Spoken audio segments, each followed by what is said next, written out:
Kaya tayo pwede na ako sa schedule.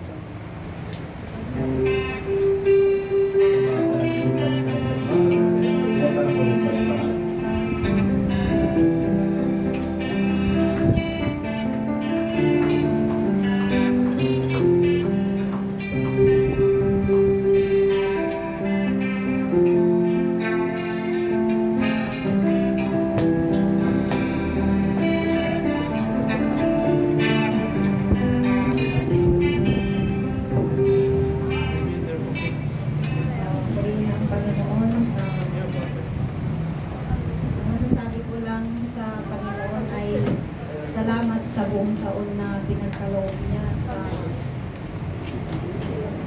edad na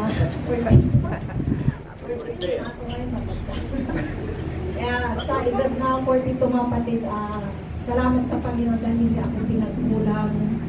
Sa mga alalahanin ko ay Panginoon ang siyang nagpatnubay at sa lahat ng mga blessing na pinagkaloob niya. Gusto pinapasalamatan sa edad kong mga kapatid mo na nakaraang taon ay masasabi ko na blessing para sa ating mga kapatid.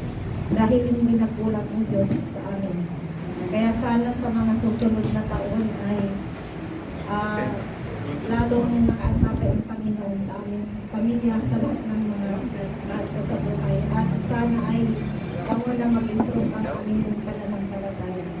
Kaya pinupuri ko siya, pinapasalamatan sa lahat ng kabutihan niya sa amin.